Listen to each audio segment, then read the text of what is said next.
Claude Code crossed the chasm. If Instagram can get memes of Claude Code getting 200,000 likes, that means the Instagram people are on Claude Code now. There was a 73% drop in the reasoning depth across 7,000 sessions. So what does that mean? Did the model get stupider? No, it's the same model, but Coding an app is the new starting a podcast.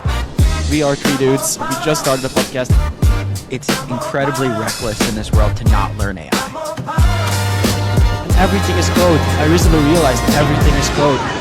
Hello everyone, welcome to a new episode of the God Mode Pod. We are on episode 9 today. We are ready, we are fresh, we are caffeinated, and we have a full docket. It's Anthropic o'clock again. We got a lot of Claude news, as if Anthropic decided to push new updates every 48 hours. So we have 3 weeks of updates in one. We also have some OpenAI news. We have some other compute news. And yeah, there's quite a lot of other things to discuss as well. The S&P just crossed 7,000 for the first time in history. So yeah, there's a lot to discuss. Let's dive straight in. I know Luca has been following the stock market quite a lot with his Intel story last week. I'm wondering if he got some luck this time. Luca, have you been following the market closely the past week? Because it's been crazy, yes. It's been a good week. And in fact, I messaged some friends as well. I was like, hey guys, how is your stock doing? Was this recent mainly due to geopolitical reasons, you think, or some other factor? Yes, the bump down was due to geopolitical factors, and the bump up goes just as fast once the uncertainty disappears. I guess people are expecting things to end quickly, like Iran, but also potentially Russia-Ukraine ending soon. So there is a bunch of potential endings coming, which I think make the fear in the markets go away and makes the markets forward-looking again. Ben, are you any active in the stock market? Are you following it closely, the S&P?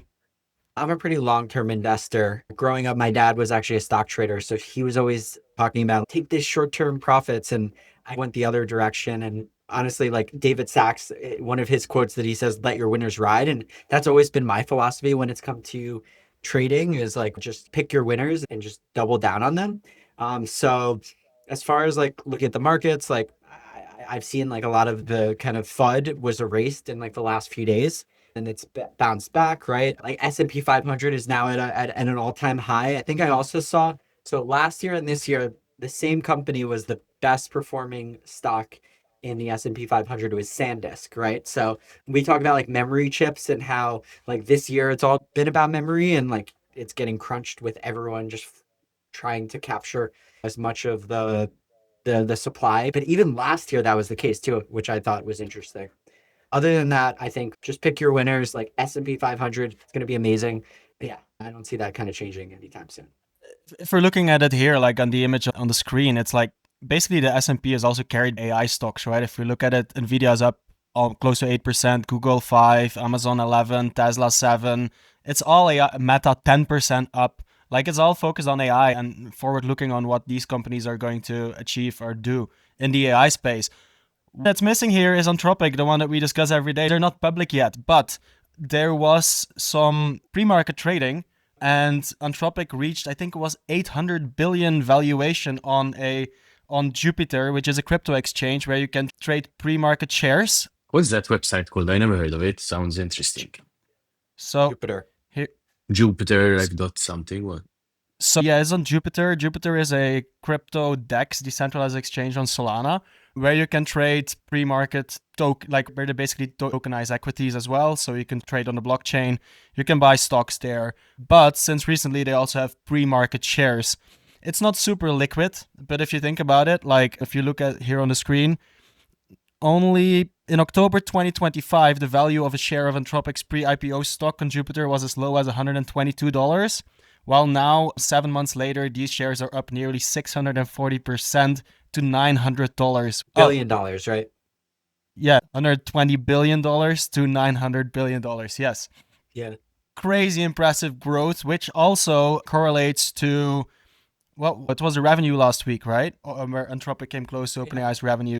I'm pretty sure on the secondary market, like Anthropic has passed OpenAI when it comes to, like secondary traded shares, but they're both around 700 to 850 billion dollars, right? And it just kind of depends on like who's done the last raise. I think Also, OpenAI is like just has raised like a ton of more money, right? When you're trying to raise 100 billion versus maybe I don't think Anthropic has raised like $100 billion, but OpenAI, I'm pretty sure their last raise was that amount. So when that's the case, like it's going to be harder to maybe raise at like certain valuation if you're raising so much money as well.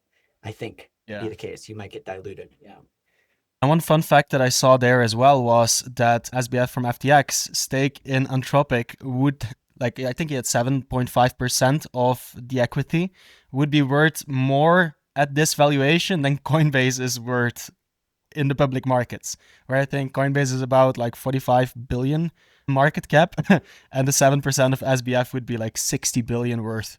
But they liquidated that all for like 1.5 billion, I think, back in the days. Yeah, generational run from Anthropic. Awesome. Another thing in the Anthropic world is Claude Code hitting 2.5 billion ARR after 9 months of being out in the world. And right now, Claude Code everyone is talking about Claude Code. Even on Instagram, my Instagram is full of Claude Code. I'm wondering if that's the same for you guys or that's just my algorithm.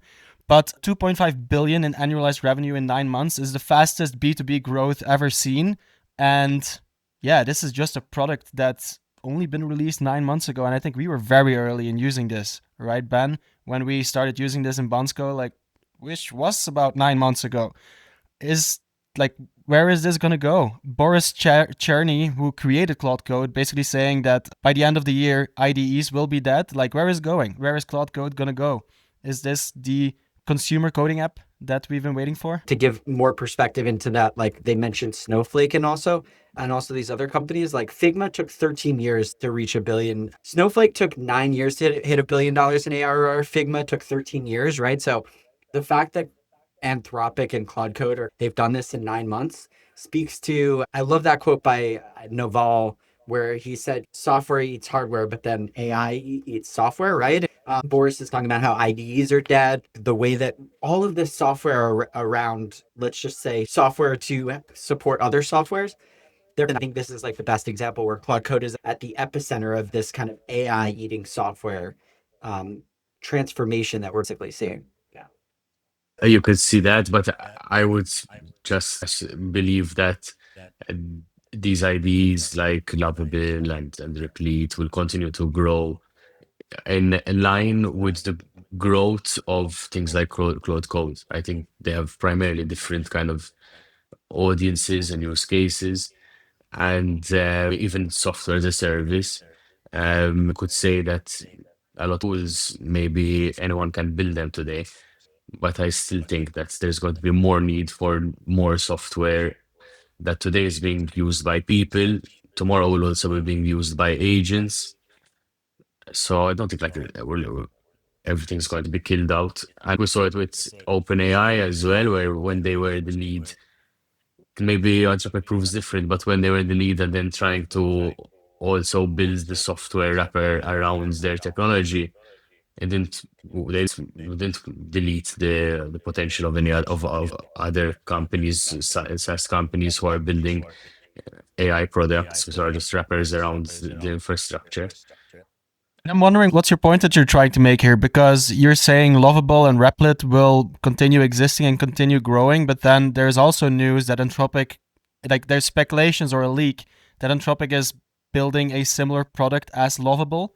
So there is like two camps here saying, okay, either Anthropic is going to kill Lovable and Lovable is not going to, like, people are just going to use Claude because it's similar, very similar product, and then you have everything all at once. But some are also saying that the application layer is the moat, and that's basically what you're saying, right? If you're having the users and you're having the applications and you have the underlying models improving, your product will improve too, and then your users will stay happy because you stay relevant. What do you think about this? If Anthropic brings out a Lovable killer or a similar product as Lovable, is Lovable still going to grow as much as they used to, which they need to support their valuations, right? I think they will fail on maybe the customer service side. On some aspect of it, they won't succeed in the same way. In the community side, you can't be Anthropic that's building the latest model and Anthropic that's, if they manage, good to them, and who are hand-holding beginners into this space kind of thing. I feel like they have different there's a different purpose to the organization. I think to pull them off simultaneously might distract Anthropic. There is a different Yeah. purpose, but if you think about, like, I'd love to compare Anthropic with Tesla, where it barely does any marketing. They have the best product and people just buying a Tesla because they love the product. With Anthropic, same. Like, I haven't seen much Claude or Anthropic marketing except for the Super Bowl ad, and they don't have an affiliate program, or they don't have a way how we can contact them if you want to become an affiliate for Anthropic or a creator or something. They just don't really have that. They ran their market, like, it's something else that's been going viral over on the timeline about how Anthropic in his first 3 years used one guy marketing team, right? This one guy who is just doing all the marketing. Whereas if I compare to Lovable, my YouTube ads are full of Lovable. All ads are full, like everything is Lovable. So they're investing a lot to convert their users to then hopefully make a profit on those users after spending a lot to acquire them, where Anthropic is basically acquiring users because they have the superior product. I'm a bit more inspired by listening to Jensen Huang lately, and think of Anthropic would succeed better if they went the NVIDIA strategy, which is to do one thing that's very complicated better than anyone else and have that as your key advantage. For example, That's what they did with coding. They don't own it. They don't own their whole ecosystem. So they have external partners for the chips, for all the different parts of distribution, and that's their strategy. And I think it would be better if Anthropic had a strong ecosystem. So they built partnerships with Lovable, with Replete, with all of these application layers, and didn't try to delete them from the ecosystem and absorb what they do and let them do what they do. They have been focusing on building the best coding model, and all those other products are using the best coding model, which is theirs. But if the coding model is solved, because they have the best and it can do basically anything anyone wants to do, then they can start expanding their scope and actually starting to think about onboarding users instead of just devs, which is basically the direction they're taking now. I feel like they onboarded all the devs are using Claude Code now, and now the next step for Anthropic is acquire the users. Yeah, I just think that if they spend too much time focusing on acquiring the users to use their own kind of version of Lovable, it might create bloat for them that they don't need, which could then distract them in a way that someone else, another competing AI company, could focus on the coding side, only the coding side, and succeed over there. So then looking at companies like NVIDIA that similarly focus on a part of AI, which is just turning electricity into tokens, and that's all they do very well. Yeah, so I kind of put Lovable and Perplexity in the same category versus like the providers, right? And right now, I think Anthropic, OpenAI, those companies have the advantage because they're able to like almost subsidize in the effort of like getting distribution, right? They're subsidizing the experience, and like Anthropic, our Claude Code subscription is like massively being subsidized by Anthropic. But as a result of that, you are locked into one provider that is, in this case, Claude is amazing at coding. But down the line, will that be the case that you want to go to with one provider, or will you want to go to a bunch? I don't know. I saw that Perplexity in the last month doubled their ARR from something like $200 million to $450 million in 1 month, right? And I heard the Perplexity CEO talk, and he was basically saying how like his whole strategy is we have no horse in this race. Whether you're ChatGPT or Claude, we will use all of the models and we will put it together. Like, I think that makes a lot of sense. After listening to that interview, I was like, okay, like maybe that is like a better position to have, is like saying there's more of this concept of a harness, if you guys have heard of, right? Where people are creating these harnesses that are like wrappers on top of the models that are able to basically get the best performance out of said model, right?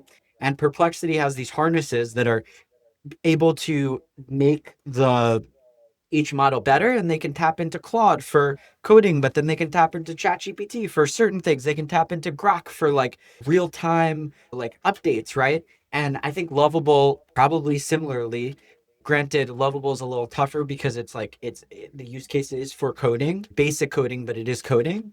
But like I think there's a real value to be said of a Lovable being able to like go out to each of these models, and then 1 week they say, you know what, guys, we're good. We're going to go with this model because this is the best model for today, for doing this website builder, or for accomplishing this task that you're trying to accomplish. I've heard other people saying that they're like, I think it was Luca beforehand, but also in the All In podcast about Perplexity, how their moat is they're not just a browser, they're not such a search console, but like they also compare different LLM outcomes. Like you can ask the same question and then compare 3 different outcomes via different LLMs. Like that's a feature that's actually very useful. And I remember in the early days of Perplexity, they positioned themselves as the best research and search LLM, right? Where if you don't get the answers on ChatGPT or on Gemini, Perplexity will probably find them. And like the specific use case that I remember is literally the bus timings here in Bansko. Like they're nowhere to be found. You can Google as much as you want, but then just ask Perplexity and you'll get them. So I think they are the product maybe that combines all the LLMs to get the right answer to you and to be certain that you get the right answer, that you don't have to go and double check. So yeah, they're like, Perplexity has a moat. We'll see. Time will tell, right? Time will tell. They're probably not going to go anywhere, but also I don't think their growth will continue as fast as they did. That's maybe my prediction for this week. Not that special of a prediction though. Yeah, IDs in general, I think as a category will remain. Like maybe IDs will remain? Maybe they have a cap, but I think that they'll still be around. Open source IDE, that would be fun, right? You get the best, like, I don't know. Probably they exist already too. Yeah, I think that's what Klein is one that's like an open source IDE. I think there are definitely like open source IDEs. I don't know, like if the question is where is the value going to be extracted to? On the all-in pod, right, this week Sachs brought up this second phase of the value extraction. First was NVIDIA, right? Last year, everyone kind of confirmed, okay, NVIDIA, a lot of value has been accrued to that part of the stack. And then the second portion was now the providers, right? And then this third kind of overarching phase is whether or not the applications will also be able to extract value. And yeah, like really, I don't think anybody has a say. I think like Luca did kind of touch on this whole distribution side, right? And if you can like lock in the users that really understand, you know, how the product works and they love that product. Luca's a great example with Replit, right? Like if a new model came along or a new product came along, like Luca might not want to move over from Replit because his whole product stack is there and he's happy with it. And it might not be the best, but it does the job, right? So I definitely think that there's going to be winners as well in this like lovable Replit category. But for now, it just feels like the providers have the upper hand because they are able to subsidize this, whereas Lovable, they can't subsidize. They're still paying for API credits straight to Anthropic. Also, don't like underestimate, like even from a marketing perspective, when a brand like Replete, Lovable, or any IDE has one mission, one focus, when it's communicating that, it's very clear, you know? So somebody who wants to look through Claude Code and Claude the main website and Claude API, and that's for the average person is confusing. So having like a brand that is very focused in what they do makes it much easier for someone who's not spending all day listening to AI news, guys. But look, we could like double clicking there again, like all those tools are dependent on what those big labs build. Like if Anthropic releases a new model, Lovable will get better and Replit will get better. They're dependent. If Anthropic releases a new model and makes it super expensive for other apps to use, while in their app it's not expensive to use, then suddenly Lovable is gonna be like have hard times competing. And if I then think about how let me finish my point. And if I look at Instagram, where it's literally a Claude Code takeover, there's Claude Code reels and memes that have 200,000 likes. Like this means that Claude Code crossed the chasm, right? Like if Instagram can get memes of Claude Code getting 200,000 likes, that means the Instagram people are on Claude Code now. And maybe that no, man, that's just your Instagram, Rick. But essentially, I would say as well, like that's if I had to make a prediction, is Anthropic will see an antitrust case in the next year or two, because I think their strategy even today is against regulations in the US because they are subsidizing their own internal tools, and when external providers try to purchase it, they charge more. And I think there is a isn't that business? Not really. mean, I think that will come after the case. But if I then had to try to look at it from history, we've seen these antitrust cases before, and there's always ways around them. And I think the best example is how Google succeeded, right? They took over search and then they deployed and Google Slides, and and even Microsoft did it, So Microsoft at first let everyone build their own apps and there be a company that does Netscape and a company that does Google, the precursor to Word. When Microsoft saw that those were the most popular apps, they made them for free as part of their core package. And again, they also had antitrust cases against them, but they managed to get past them too. So maybe we'll see the same thing from Anthropic. That could be another scenario. Yeah. and it's funny that you build the best product in the world and everyone wants to use your product and you gotta give it to everyone to use it for the same price as you do. Like, is that what antitrust means? And not to forget that Claude and Anthropic is compute constrained, which we discussed in the previous episodes as well, right? So I think it's only fair for them to enable their users to use their tools and then enable third parties to pay the fair price, right? Or am I wrong there? I don't know if that's like an unfair deal for, like, if someone wants to use an alternative on the Anthropic API, they're out there, right?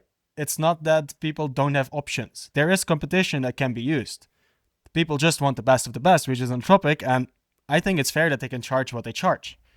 Anyway, I would love to use more Anthropic tokens for a lesser price, but Luca mentioned that he thinks the IDEs will stay. The creator of Claude Code said that he thinks IDEs will be gone by end of the year. Now, Claude announced they redesigned Claude Code on desktop, and I'll just play the clip here as well in the background. But basically, I've been using the last 2 days now, this redesign, and it's awesome.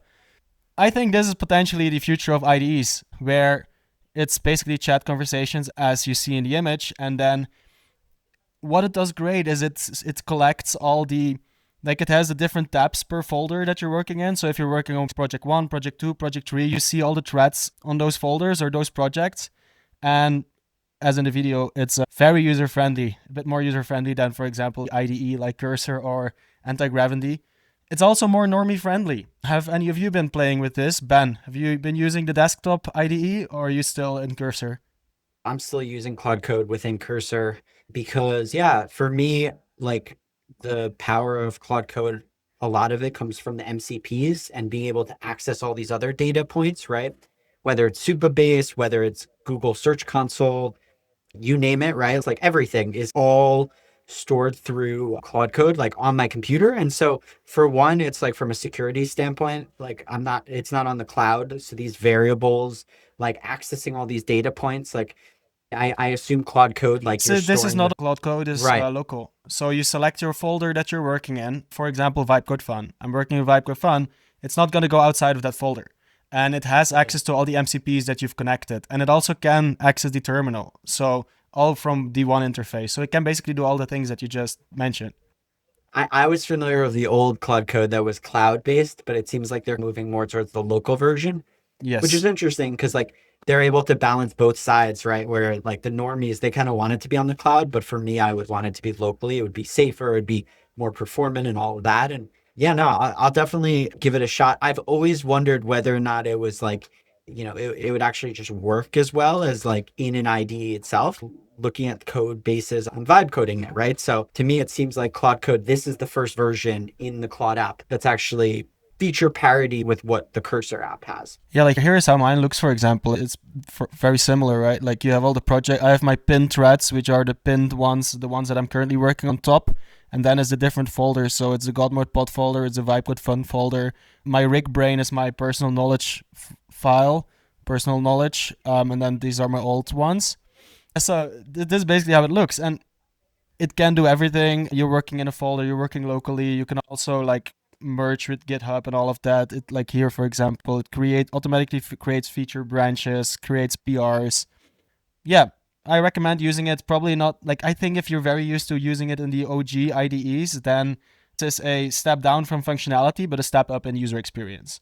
That's just how I would evaluate it. Moving on to the next thing, and it's something that Ben has mentioned previously as well. He said last week that Opus 4.6 got more stupid, and I was surprised.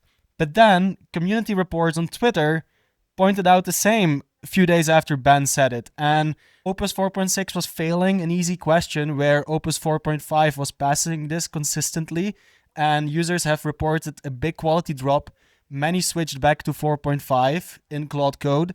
Ben, this is a message that you sent us a few days as well, that you're moving back to 4.5. And we were surprised. We weren't even sure if that was possible. But apparently in Claude Code and in IDEs, that's possible. In Claude Code, in the Claude app, that's not possible. Have you seen any, is 4.5 doing better job than 4.6? Are you still back there? It's hard to say, unless you're really getting into the nitty gritty and analyzing everything. But yeah, sometime in March, I kept telling you guys, I'm like, I feel like this thing is stupider. I feel like it's really not it's messing up things that it wasn't before. I think really what it means by stupider, basically the AMD director, what they saw was that there was a 73% drop in the reasoning depth across 7,000 sessions, right? So what does that mean?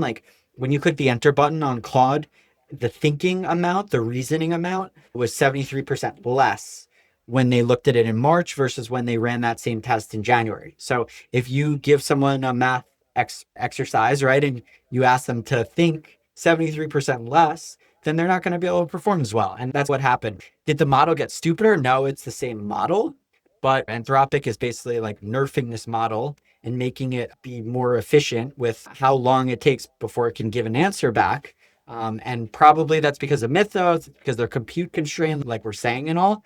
But yeah, for Opus 4.5, I read somewhere that they haven't changed that thinking amount. So for all the power users like me who really care about this, they might go back, and Anthropic is like, okay, fine, we'll let those people be. But now 4.7 is apparently going to drop in the next few days, right? And so then we'll have to see how they're dealing with thinking for that.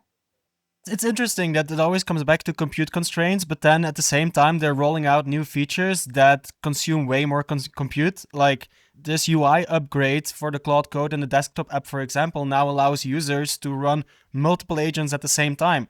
And then you just get a ping when one of the agents is ready, and then you can just go click enter to do the next step, right? I have 4 or 5 different agents on different projects running at the same time in the Anthropic app. Same with their other announcement this week, which is basically, it's cron jobs in Claude Code.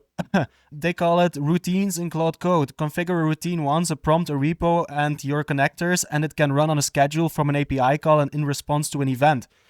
Again, this is compute on routine, compute on a schedule. So they keep pushing new features that will consume a lot of compute, but they are compute restrained. Where is this going to end? When is it going to break? Yeah, I mean, they're balancing this lever, right? They're still pushing out new features, but at the same time, they're basically looking at okay, how far away are we from literally breaking where people get error messages, and based on that, they're dialing back the thinking, right? It's a really shitty place for a consumer to be at, because on one hand, yes, there are all these great features, but is the overarching experience for a consumer getting better? I don't know. I would argue that a few months ago, me as a builder, it was better, right? It was better when we were less constrained. It was better when we had 4.5 and we just didn't have as much of this nerfing that's happening. I'm scared of the day when they're really gonna constrain the users that are on a subscription. Whereas the $20 subscription, you get 1x token usage. But then $100 the subscription, you get a 5x token usage. And the $200 subscription, you get a 20x token usage, right? That's their current token usage.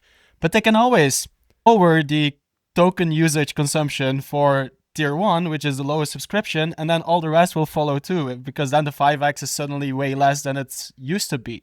And people are getting so used to maxing out their plans, using all the tokens, using the limits that they have, that I think once they start throttling those subscriptions as well, that the user experience is actually going to degrade, and people are almost forced to upgrade to the next subscription. And I was surprised once I upgraded how fast I continued to just max out. It's not that because you upgrade and you get 5 times more limits that you're going to max out but slower. You just start thinking less about being careful about token spent, I found. And then now I'm in the same camp. It's only been 2 weeks since I upgraded, but now should I upgrade again? Or should I start thinking more about my token spend and what models I'm using? I don't know. I'm just scared of that moment once they start throttling the subscriptions as well. That would suck big time. They may have already, right? Yeah. We also don't know if they've done that already. So possible. It might be time to start looking into Codex. Like all of us are Claude related, right? But like a lot of people say great things about Codex. Apparently OpenAI is coming out their Mythos version. I heard Brad Gerstner on the All In Pod say something. It's bad. And like that could really be something. And if there's any out of those two companies, which company is probably more likely to release that to the public first? It's going to be OpenAI, right? Yeah, it could be a good time to at least diversify away. Again, this is the Lovable Perplexity conundrum versus the Claude conundrum that we were talking about earlier. Yeah, and I think it comes down again That's on the use main cases. advantage. If things change and you're in Claude Code, then you have to export everything out of Claude Code. I think that's not how it works. Claude Code uses your files just like Codex uses your files on your computer. It's not exporting. It's literally a file system, and you can link it with your GitHub. You can literally be building a project on Claude Code, which is your local files, sync it to GitHub, then open Codex, OpenAI Codex, and use that GitHub link to continue building in Codex. And you can combine those two tools. Like Peter Steinberger from OpenClaw was saying that originally he was very much into Claude, and Claude Code was great. And then since Codex, he's actually been using Codex mostly. And they both have different strengths and weaknesses, where I think Opus is good for planning, but then Codex is good for executing and testing, for example. Like if you use it in this sequence, then you don't have a Anthropic model testing an Anthropic model. So then you're gonna find more bugs and problems and have a lot of fresh pair of eyes. Wouldn't you rather have a tool that it's never gonna combine Codex and Opus, right? But a neutral tool will always do that. That's their purpose. These tools So exist. their purpose to exist is to get the best from the different providers and put it in one package. So instead of for me trying to figure out how to do that, like just trust that someone else's company that. There is this tool called Open Code, which basically does this, and you select exactly which model for what task. It has a preview built in. It's an IDE similar to. I should take a look at that, because I think I'd really like that. At least Yeah, I'd and be you can more use it for aware, all because right purposes. now with Replete, it's a black box for me. I don't know which model they're using at which time, you know. I think that would be interesting for me to explore, is like something like Open Code. Yeah. So Rick, made it seem like you could just plug and play as much as you want, but like the memory aspect is the part which is a little bit sticky, right? So the Claude MD file or OpenClaw had their like Soul MD, which to me OpenClaw was amazing, RIP.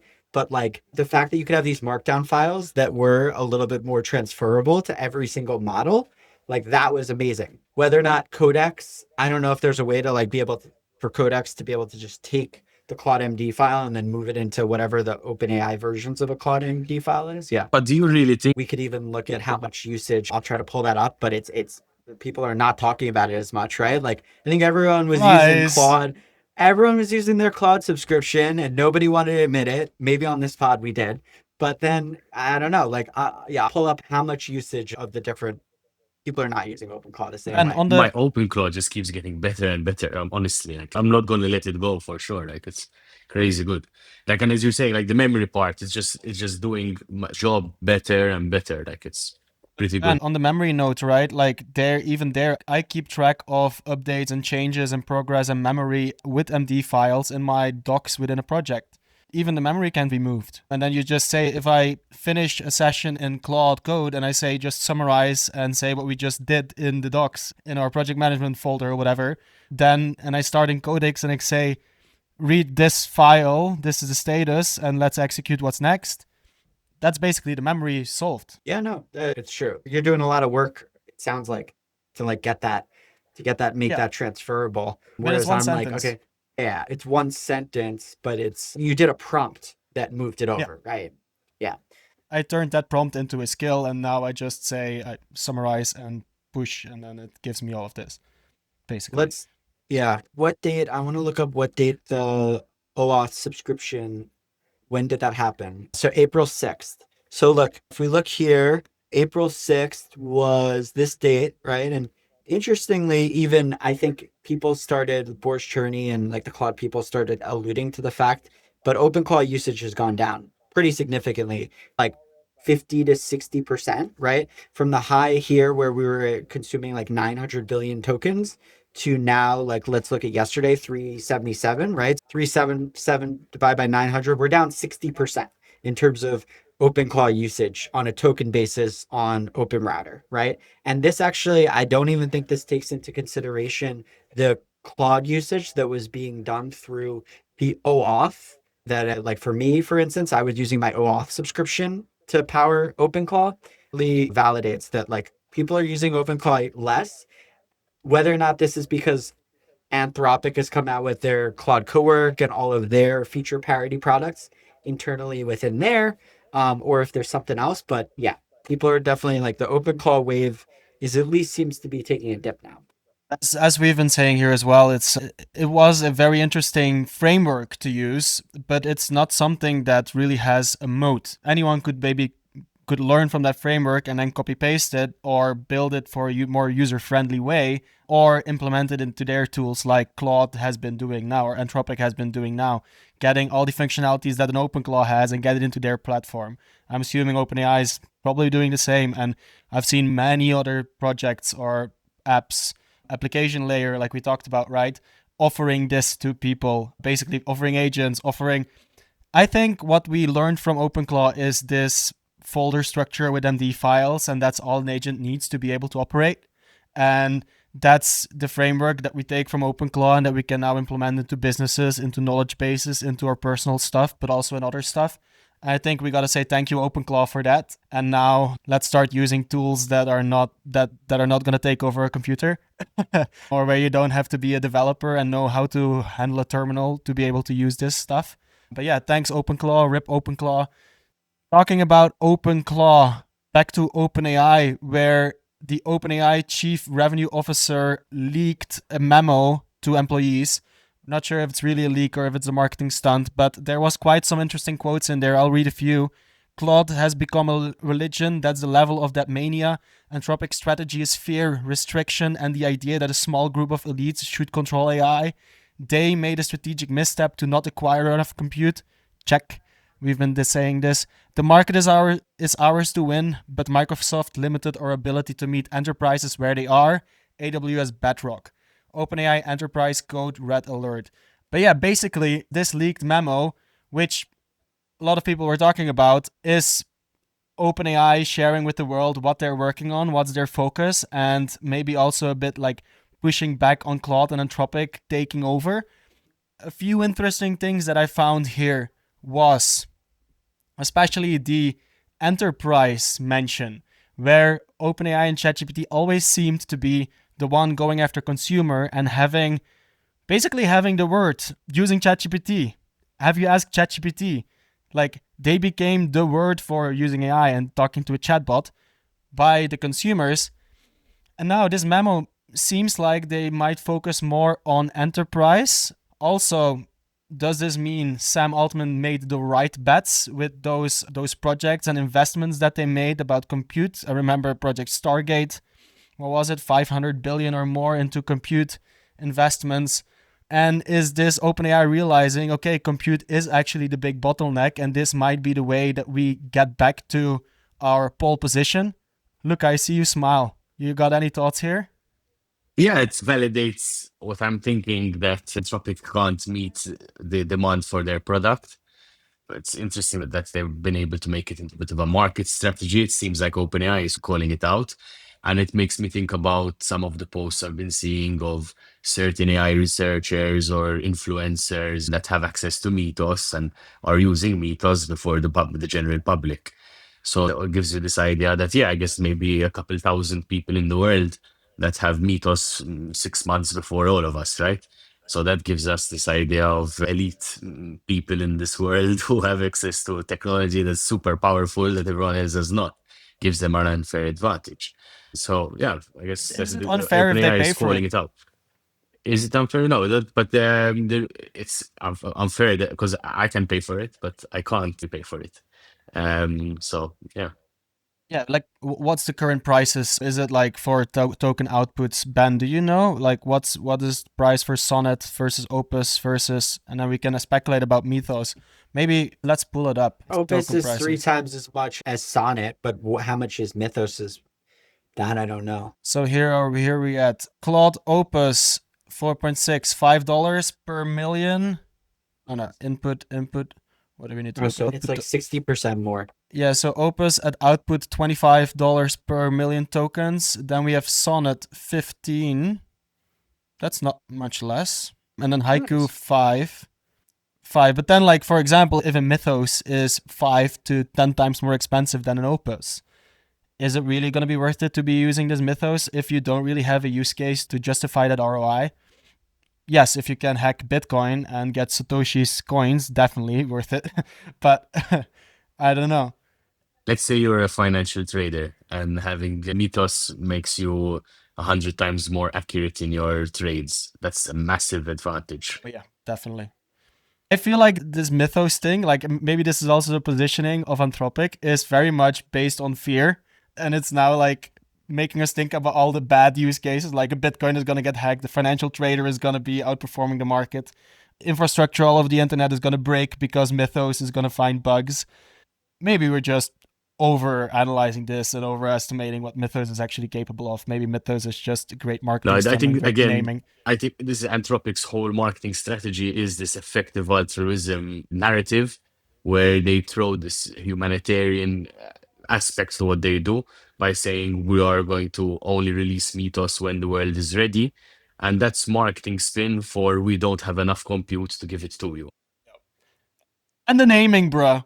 The naming. They called it Mythos. If they called it Ben or Luca or Joe, nobody would have cared, right? So they're just, yeah, they're great. We touched on the naming before, right? With the Ben. We're waiting for Claude Epic. And then you've got actually Google that stays out of that whole circus of shooting at each other, right? Google is just continuing to release stuff. Google basically just introduced skills as well, where in Google Chrome, a new way to build one-click workflows for your most frequently used AI prompts. When you write a prompt that you want to use again, you can save it as a skill directly from your chat history. The next time you need it, select your saved skill in Gemini in Google by typing / or clicking the plus sign button. Basically what Claude already has built in their desktop app, and skills have become a thing since co-work got introduced. But now you can also do this in Google, and Google has a browser, which is an interesting advantage that they have. So they could turn browser actions into skills. Google catching up, slowly implementing all those things that they've been learning from competitors and that actually work. You don't always have to be the fastest. You don't always have to be the first. Just see what works in the market and then slowly implement it as well. Any thoughts on the Google updates? So like OpenAI and Claude, they've both tried going after this like computer use thing where it's like, oh yeah, we'll control your computer.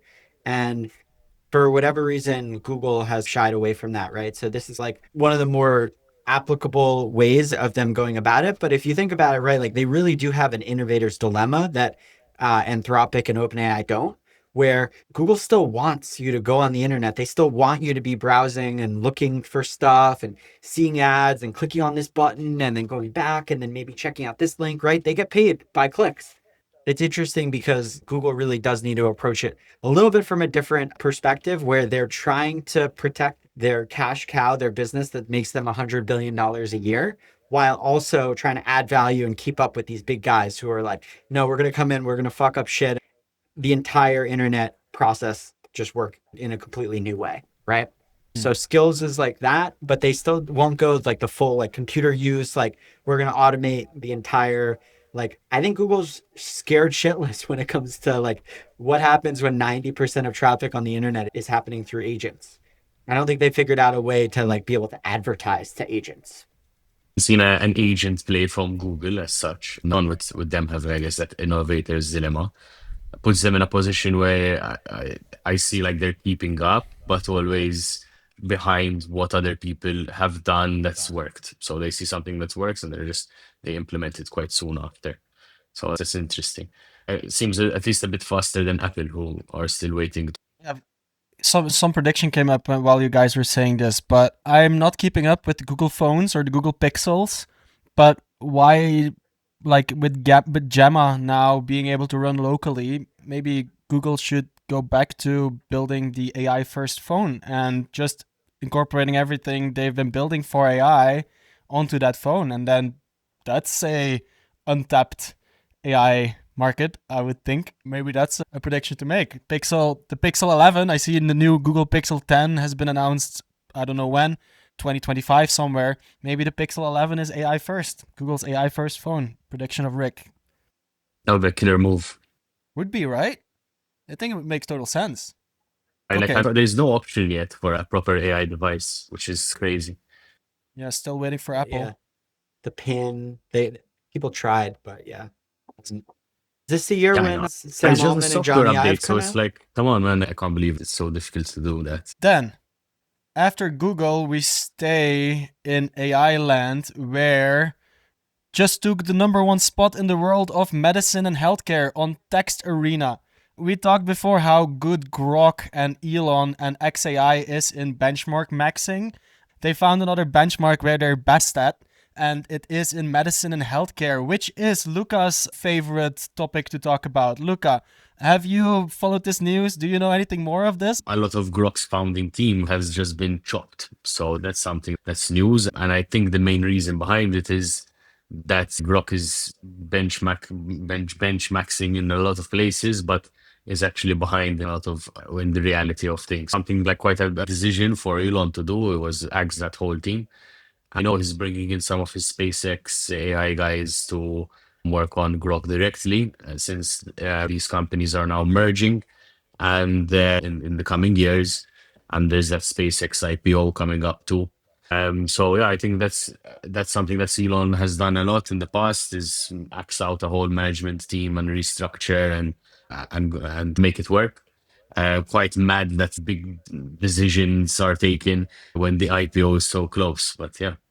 I think I still use Grok for certain things, mainly for just doing some search, but I don't trust its thinking as much as I would with other AI providers.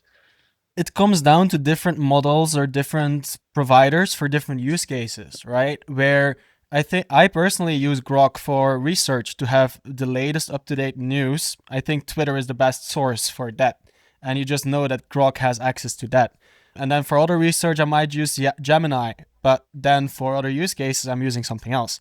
I feel like if I hear Elon talk about it, he is like, yeah, we want to improve on the coding side because we're a little bit behind, and we want to improve here and we want to improve there. But maybe Grok should also just choose their strong suit, their strong point, and they have the data of the research. Maybe they just should improve that before they start focusing on the other stuff, and then learn from other labs what they do right and wrong, and then implement that.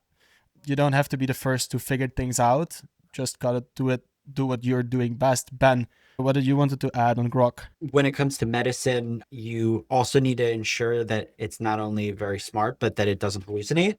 And I was also reading that there's Vectara, they have a hallucination benchmark, and Grok had the highest of all the hallucinations, right, in this industry as well. So it had a 20.2% of hallucination rate, which was the highest of any frontier model tested. I think we've gotten away from hallucinations as models get smarter. I don't know if Grok did something different here, where as a result of it getting smarter, it was also like hallucinating, but that's the drawback. And we looked at that Anthropic chart that shows the capabilities and potentials of different industries.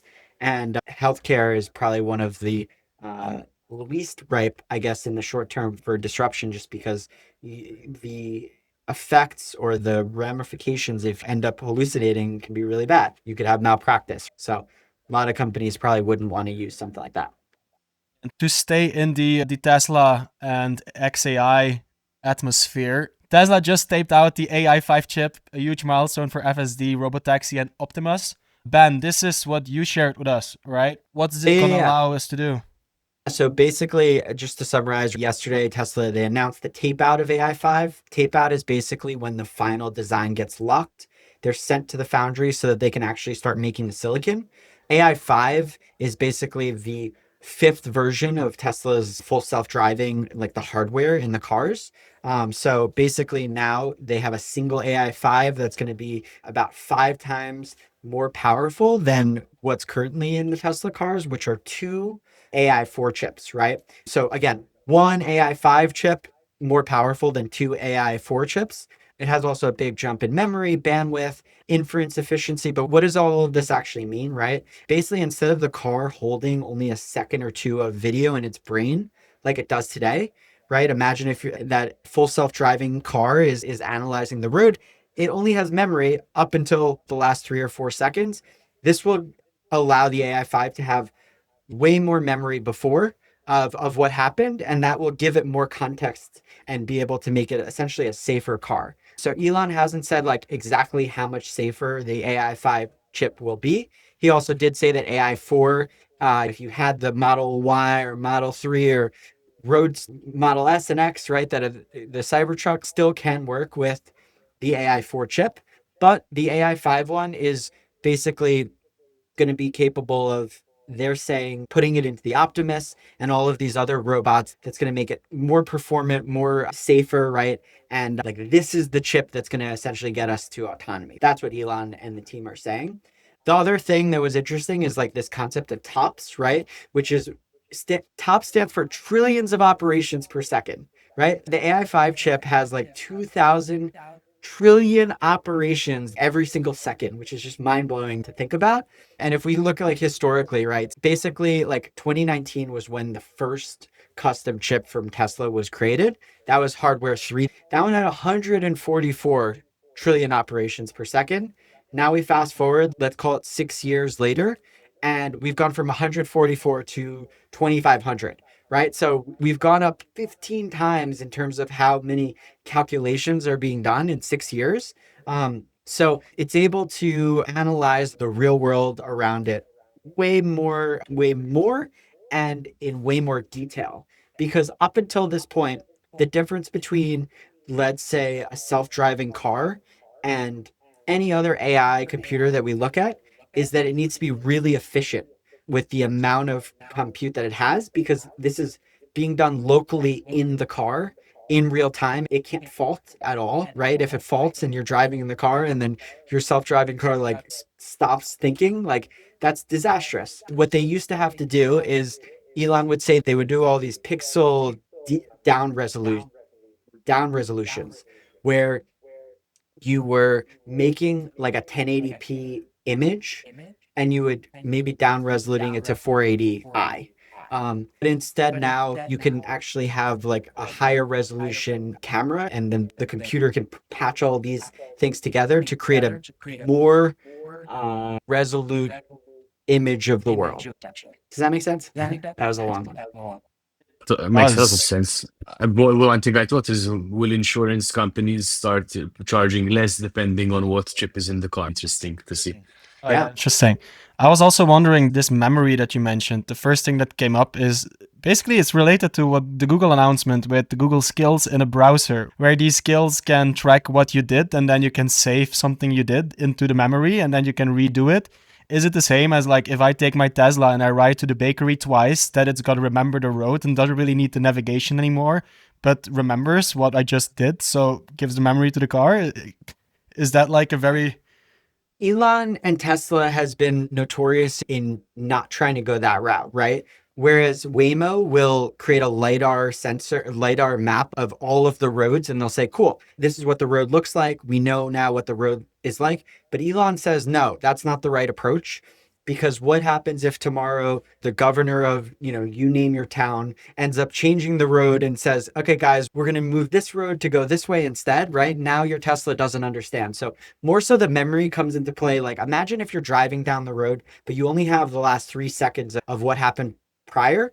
Like you could probably drive the car, but you're not going to be as confident if you had like the last 3 minutes that you could refer back to and you could use as like a reference point to know in the future. And that's really where the higher memory comes into play, where these chips are just able to remember more. They're able to forecast out into the future, right? So when a Tesla is driving down the road and this little boy is walking right next to the road, Tesla is planning out what's happening throughout every single moving object in space around. And it's able to just create more simulations and create like a higher certainty of understanding of what every person is going to do. Is that boy going to run into the road? If that's the case, then it'll swerve out to the left, right? And it'll try to avoid them. This AI5 chip is going to be able to do that. But really also, I do think that it comes down to the Optimus, right? That's what AI5 built for. I wonder when it will reach its cap for how many seconds of context will continue to improve its reliability. Yeah. It's the same with the scaling laws when it comes to like ChatGPT and all of that, right? Like the more data that you give, we've kind of found that like you can make a better prediction of what that next token is going to be, that next letter. I think memory, maybe, I don't know, there may be some kind of level of like law of diminishing returns, but a lot of the For sure, benefit. because if you think about it, like if you're driving, if you have memory of the last 30 seconds, how often is that important in reacting to something that happens in 5 to 10 seconds, or even or for less than 5 seconds? Yeah, I'm sure it's like a diminishing return at some point. Yeah, but they might also be using that memory, right? That in RAM memory to be able to have a higher resolution of the world, right? Like if you guys have played like GeoGuessr, you guys know that game? Like you get plopped onto somewhere on Earth. And if imagine if you're using GeoGuessr, but the resolution of that image around you is like only like, I don't know, like a megapixel camera from like 10 years ago, right? You would be like, okay, I don't know if I could figure out exactly where I am, but now you have a high resolution image where you can really pan around and zoom in on the little things.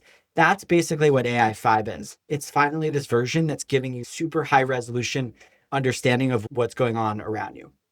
Cool, because I imagine that they simplify what's on the image to less data to be able to be processed better. So I think, like you see it on the dashboard of Tesla, it generates like a very 3D box version of what it sees, and that's very low resolution today. So interesting. But to me, like the cool story here is like this is the fifth version, right? The first two versions of Tesla's AI chip were outsourced to NVIDIA. The first one that like really had some sort of adoption was in 2018, 2019 with like hardware 3, but it wasn't able to achieve like this full self-driving that Elon had hoped it would be. Then hardware 4 came along and like that the computer was definitely more performant and it went from let's say 144 trillion operations per second to 500. But now from hardware 4 to hardware 5, we're going from 500 trillion operations per second to 2,500, right? So that's a 5 times improvement. And overall, from like their first version, which Elon put out 6 years ago, to now this version, we're 17 times more performant in terms of like how many calculations you can do on the chip. Do you guys remember this 24-year-old ex-OpenAI researcher? He got fired, then started his fund, no fund experience at all, but got backed by the Collison brothers and Nat Friedman, for example. 24 years old, ex-OpenAI researcher, starting a fund, and he is up big time. Like, he entered 2026 with 876 million in Bloom Energy. That position has more than doubled. His fund went from 254 million in equity positions in Q4 2024 to 5.5 billion in Q4 2025, which is like, that's a 20x. This guy is doing great. I remember he went viral because of a 24-year-old starting a fund without any experience, raising such a large fund, and then starting to allocate that money. But it basically, like, it confirms his thesis, it confirms Elon's thesis, and now the decisions that we see being made by Anthropic and by OpenAI about compute also confirm this thesis. So is this guy going to be the next Warren Buffett of the AI age? What do we think? Because he is pretty much on a generational run with this fund, 1.5 year in, and yeah, managing a few $1 billion. Crazy. Yeah, I've seen this guy. The thing is, it's not like he has like a real understanding of the financial markets as a whole. He just understands like trends within AI, right? And so, good on him for having like all these strategic bets within AI. Like, is this guy really a long-term like financial investor? Like, I don't think so. I don't see how anyone can. Great at reading trends, great at foreseeing what might be moving soon or what's going to be scarce. For example, memory and energy. One of the positions in his holdings in Q4 2025 was SanDisk's, which we mentioned earlier this episode, which is up 817% since he bought it, and which is 6% of his fund. So big time gains. Same for CoreWeave, 670% up. And it's basically all compute plays, right? Compute and memory plays. So yeah, if you're an OpenAI researcher and what's important to make AI models run, then you probably have the right knowledge to know what's going to be needed when these things get adopted by the world. And yeah, good to him. Kudos to him. It's nice to see someone win. Luca, you got any thoughts on this? No, but gives me confidence to make more of my own bets, to be honest, because it's like, yeah, that's where you believe the world is going. And you're thinking from first principles in what needs to be bought and who's digging for the gold and who is selling the spades. And you understand that industry, then I guess it's a no-brainer in some way. Another one on the stock market, and this is the complete opposite. It's not energy. It may be a little bit energy, but it's a shoe company, Allbirds, that is up 910% in a single day, adding 143 million to its market cap, where it used to be a shoe company, and then they were basically close to bankruptcy. Like the price went down, market cap down big time. And then they pivoted and they would provide their real estate to basically AI. Ben, can you clarify a little bit more here? Yeah, basically, if anyone remembers, we all had some time in crypto, right? So in 2017, during like the peak crypto mania, there was this tiny little iced tea company out on Long Island in New York. They weren't doing that great. They were on the verge of getting delisted from NASDAQ for being too small. And then one day they announced that they were pivoting to blockchain. They literally just added basically the word blockchain to their name. They became the Long Blockchain Corporation, still selling iced tea, no actual blockchain product. But as a result of that, their stock went up 380% overnight. The SEC then investigated them. It turned out the company, their leading shareholder was tipped off. They tipped off their buddy the day before the announcement. The buddy bought like 35,000 shares, sold them hours after for like $160,000 profit. Anyway, long story short, that person got charged for insider trading. The Long Island iced tea company got delisted and then it was gone, right? So now we look at Allbirds. This was a $4 billion company at its peak. They were the unofficial sneaker of, let's just call it Silicon Valley. But by early 2026, they had basically agreed to sell every single asset they owned for $39 million. The stock had been below $1 for months, weeks away from being wiped off the NASDAQ entirely. And then they basically announced this AI rebranding kind of play. So basically, what am I saying with this? History doesn't repeat itself, but it definitely does rhyme. This is probably an indication of that we're getting into peak frothiness in terms of AI world, right? Are all of these values still going to continue accruing? I don't know, but I will be shocked if a few weeks from now, we're not going to see 3 or 4 other examples of this, because after the Long Island iced tea blockchain company, they pulled that move. Everyone was starting to do it. They were all just trying to like hop on that wave. Yeah. Like you mentioned the case of 2017, but I remember a year ago when digital asset treasuries in the crypto space took over, where suddenly all companies that are going out of business or not really are relevant, they suddenly turn their business into a digital asset treasury, and then a random company suddenly becomes a Bitcoin treasury company, and then people can buy that stock to have exposure to these crypto assets. And Michael Saylor started this whole playbook, right, with Bitcoin and how MicroStrategy accumulates Bitcoin. Suddenly, about a year ago, maybe 1.5 years ago now, this started to flood through the equities markets, where companies started accumulating different cryptos and then became a digital asset treasury for those cryptos. And then people could invest in crypto via equities and don't have to touch crypto because they can now buy a company that's accumulating those tokens. It's like you see it coming and going. And like you say, history often doesn't repeat, it rhymes. Like 2017, we've seen this. 2021, last year, we've seen this.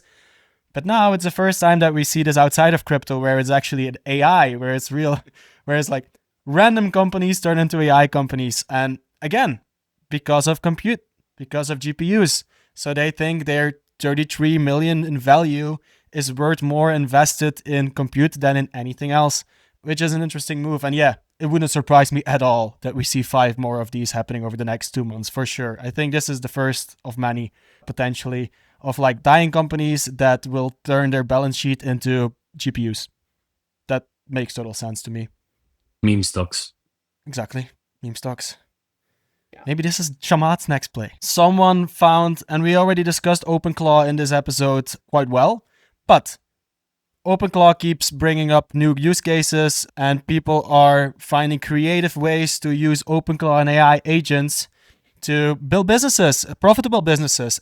Someone built an OpenClaw agent that sells pool installations on autopilot, finds $500K to $1.2 million homes without a pool, renders a pool in their backyard, and mails a before and after postcard. This is, again, an example of very personalized marketing outreach, cold outreach, using OpenClaw.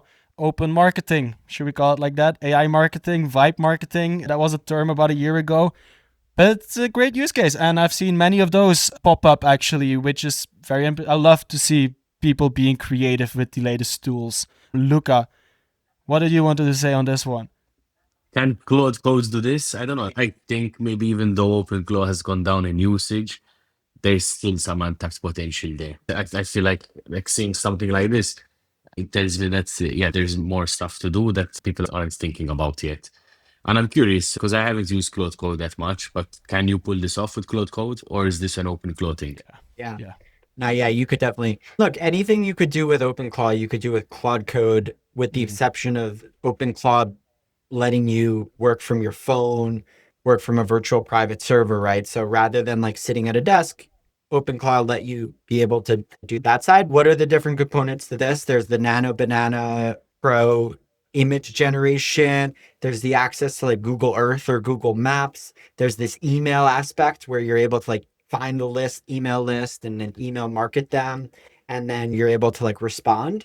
With routines now, I guess, Claude routines, then you can like be able to check every hour and see like, oh, did anyone respond to our email? Can we send them a follow-up? But for sure, like all of this stuff, it's cool. The timeline on the left side where it says like pool rendered, postcard generated, sent it out, right? It seems like they might even be mailing. Like I saw one of those where it says like postcard sent, postcard mailed, which is a really cool concept. To me, that's really awesome that like this is going beyond just like the digital world, and they're like doing email marketing in the physical way as well. Looking at this video, for example, like it could be just some images that you find on one of those real estate sites, and then you even link, like go from one image to the other, and you create a video transition there with Higgs field in between. Like if you just know which tools to plug into this, you can really create some crazy results. Like you say, you have a Nano Banana generating or optimizing, generating with the pool. Then you use a Higgs field to have transitions between 3 or 4 different images. And I don't think any of those people has ever seen a drone video of their house, because it's just photos on a site. So suddenly they have a drone video of their house with a pool in their mailbox. Super cool. So yeah, definitely inspiring to see people being very creative with all the tools out there. And it only proves that if you know what tools you can combine, that you can actually come to very creative and valuable solutions, and potentially can make a lot of money. And that's what we're here for. We're building an AI to make some money, right, guys? This was an amazing episode. I really enjoyed this one. We had some very good topics, some very good discussions. We'll see which predictions will play out. Luca is saying that IDE will be still here at the end of the year. I'm saying I'm believing the Claude Code creator that everything is going to merge into one app. Let's see where this goes. Guys, thank you very much again for showing up today. The episode might be out on Friday. This was the God Mode Pod. I'll see you guys next week. Bye, bye, bye. It's always fun, guys. Coding an app is the new starting a podcast. We are 3 dudes. We just started a podcast. It's incredibly reckless in this world to not learn AI. And everything is code. I recently realized everything is code. Luca, what are you predicting? Underwater drones run by Pico Claw. Okay. Wow, bombshell. Use an AI to write your prompt, bro. Come on. I am the greatest moderator in the world, and we see you guys next week. Love you, besties.